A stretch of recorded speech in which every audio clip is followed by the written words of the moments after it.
എനിക്ക് ഇവിടെ ആദ്യം തന്നെ പറയാനുള്ളത്, ഇവിടെ പലപ്പോഴും തമാശയായി പോലും നമ്മൾ പറയുന്നത് ഇത്രയധികം MLA-മാർ വിജയിച്ചു വന്നതുകൊണ്ടാണ് ഈ മന്ത്രിസ്ഥാനവുമായി ബന്ധപ്പെട്ട പ്രശ്നം എന്നുള്ളതാണ്. പക്ഷേ തിരുവനന്തപുരത്തും ബോധ്യപ്പെട്ടു. പക്ഷേ 99 102 തമ്മിൽ എത്ര വ്യത്യാസമുണ്ട്?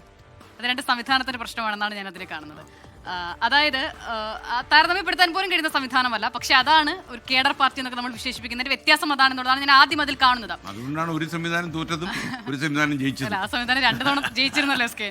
അതെന്തായിക്കോട്ടെ. അപ്പോൾ ഞാൻ മറ്റൊരു കാര്യം എനിക്ക് പറയാനുള്ളത്, SK ഇവിടെ ഏറ്റവും പ്രധാനപ്പെട്ട ഒരു പ്രശ്നമായി വരുന്നതും അത് തന്നെയാണ്. അതായത് ഇപ്പോൾ 102 എന്നുള്ള എണ്ണം മാത്രമല്ല, ഒരുപാട് ഘടകങ്ങൾ UDF-ന് പരിഗണിക്കേണ്ടി വരുന്നുണ്ട് എന്നുള്ളതാണ്. അതിൽ ഇപ്പോൾ ഈ പറയുന്ന ഗ്രൂപ്പ് സമവാക്യങ്ങൾ, അതിലപ്പുറം മതസാമുദായിക സന്തുലിതാവസ്ഥ, അത് വളരെ നിലയിൽ അവർക്ക് പരിഗണിക്കേണ്ടി വരും. എല്ലാ കോണുകളിൽ നിന്നും അത്തരത്തിലുള്ള ആവശ്യം ഉണ്ടാകാറുണ്ട്. അപ്പോൾ എല്ലാ വിഭാഗത്തിൽ നിന്നും ആളുകളെ ഉറപ്പാക്കാൻ അവർ എല്ലാ കാലവും ശ്രമിക്കാറുണ്ട്. അത് ഒരു പരിധിവരെ നല്ലത് തന്നെയാണ്. പക്ഷേ ഇവിടെ ഇപ്പോൾ ഞാൻ ഇതിനെ വ്യത്യസ്തമായ ഒരു നിലയിലാണ് കാണാൻ ആഗ്രഹിക്കുന്നത്. ഇവിടെ അൻവർ സാദത്തിന്റെ കാര്യം ഇവിടെ ആവർത്തിച്ച് പറഞ്ഞല്ലോ. അപ്പോൾ രാവിലെ ഒക്കെ വന്ന വാർത്തകൾ പ്രകാരം അൻവർ സാദത്തിന്റെ പേര് പരിഗണിക്കുന്നതിന് ഒരു തടസ്സമായി മാധ്യമങ്ങൾ തന്നെ റിപ്പോർട്ട് ചെയ്യപ്പെട്ട് കണ്ടത് മുസ്ലിം ലീഗിന് 5 മന്ത്രിസ്ഥാനമുണ്ട്. അത് സ്വാഭാവികമായും 5 പേരും മുസ്ലിം നാമധാരികളാണ്. അപ്പോൾ ഒരാൾ കൂടി മുസ്ലിം നാമധാരി വരുമ്പോൾ ആ നിലയിലുള്ള പ്രശ്നങ്ങൾ അതൊരു അസന്തുലിത അവസ്ഥയിലേക്ക് പോകുമെന്നുള്ളതാണ്. അപ്പോൾ ഈ നിലയിലൊക്കെ കാര്യങ്ങൾ പരിഗണിക്കാൻ തുടങ്ങിയാൽ എവിടെ ചെന്ന് നിൽക്കും കേരളത്തിന്റെ ഈ അവസ്ഥ എന്നുള്ളത് എന്നെ ആശങ്കപ്പെടുത്തിയിരുന്നു ഇന്നത്തെ പകൽ മുഴുവൻ. അതായത് സ്കിൻ ഇത് തന്നെയാണ് കാര്യം. ഇപ്പോൾ പേരുകൊണ്ട് മാത്രം ഒരു ഐഡന്റിറ്റി കൊടുത്ത് അപ്പോൾ അതുകൊണ്ട് മാത്രം അങ്ങനെ ഈ എണ്ണം കണക്കാക്കേണ്ടതുണ്ടോ എന്നുള്ളത് ഏറ്റവും പ്രധാനപ്പെട്ട ഒരു വിഷയമായി അവിടെ നിൽക്കുന്നുണ്ട്. അപ്പോൾ അത് മാത്രമാണെങ്കിൽ അത് നല്ലൊരു കീഴ്വഴക്കമല്ല. ഇനി അതിനപ്പുറം മറ്റെന്തെങ്കിലും കാര്യങ്ങൾ അവർക്കുണ്ടെങ്കിൽ അത് അങ്ങനെ പരിഗണിക്കട്ടെ. എന്തായാലും നമ്മളിവിടെ പറഞ്ഞതുപോലെ തന്നെ PJ ജോസഫ് ഗ്രൂപ്പിന്റെ കാര്യം ഇവിടെ ഇവർ രണ്ടുപേരും പറഞ്ഞു. അത് എനിക്കും അതിനോട് ആ അഭിപ്രായം തന്നെയാണുള്ളത്. അതിൽ ഏറ്റവും പ്രധാനം 2 സീറ്റ് നിർണായക ഘട്ടത്തിൽ ഒഴിഞ്ഞുകൊടുത്ത ഘടകകക്ഷിയാണ് അവർ. അപ്പോൾ അവർക്ക് അതിന് ക്ലെയിം ഉണ്ട്. PJ ജോസഫ് ഒരു നിലയിലുമുള്ള അനുനയത്തിന് വഴങ്ങിയില്ല എന്നതിന്റെ എല്ലാ സൂചനകളും അദ്ദേഹത്തിന് ഇന്ന് പ്രതികരണത്തിലുണ്ട്.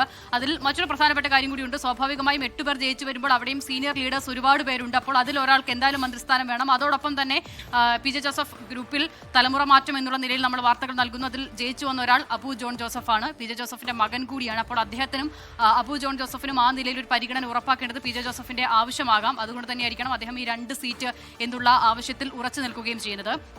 മറ്റൊന്ന് വനിതാ പ്രാതിനിധ്യമാണ്. എന്തായാലും ഇപ്പോൾ അവസാനം വരുന്ന ലിസ്റ്റ് പ്രകാരം അതിൽ ബിന്ദു കൃഷ്ണ മാത്രമേ ഉണ്ടാകുന്നുള്ളൂ എന്നുള്ളത് ഉറപ്പാകുന്നുണ്ട്. അപ്പോഴും SK ഞാൻ ആദ്യം പറഞ്ഞത് ഒരിക്കൽ കൂടി പറയേണ്ടി വരികയാണ്. അപ്പോൾ ഇങ്ങനെ എല്ലാ സന്തുലിതാവസ്ഥയും പരിഗണിച്ച് വരുമ്പോൾ അവസാനം ഏതെങ്കിലും ഒന്ന് വെട്ടാം എന്നുള്ള നിലയിൽ വരുമ്പോൾ അത് ഈ വനിതാ പ്രാതിനിധ്യം മാത്രമാകുന്നത് എന്തുകൊണ്ടാണ് എന്നുള്ളതും പ്രശ്നമാണ്. അവർക്ക് വേണ്ടി ചോദിക്കാൻ ഒരു സമുദായ അംഗങ്ങളും വരില്ല എന്നതുകൊണ്ടാണോ എന്നുള്ളത് വലിയ പ്രശ്നം തന്നെയാണ്. ഇപ്പോൾ നമ്മൾ മുൻപ് പറഞ്ഞതുപോലെ 99 സീറ്റിൽ വിജയിച്ചു വന്ന മന്ത്രിസഭ അവിടെ രൂപീകരിക്കുമ്പോൾ അവിടെ ഒന്നിലധികം ആളുകൾ ഉണ്ടായിരുന്നു. അപ്പോൾ ഒരുപക്ഷെ അതിന് വേണമെങ്കിൽ അത് സാധിക്കും. പക്ഷെ സാധിക്കാതെ പോകുന്നത് ഇത്തരം സമവാക്യങ്ങൾ പരിഗണിക്കേണ്ടി വരുന്നത് കൊണ്ടാണ് എന്നുള്ളത് ദൗർഭാഗ്യകരമാണ്. പക്ഷെ നമ്മൾ UDF-ന്റെ കാര്യം പരിഗണിക്കുമ്പോൾ അങ്ങനെ അല്ലാതൊരു ഐക്യം, അങ്ങനെ അല്ലാതൊരു സമവാക്യം അവിടെ നിന്ന് ഉണ്ടാകണം എന്നുള്ളത് ശഠിക്കാനും തരമില്ലല്ലോ.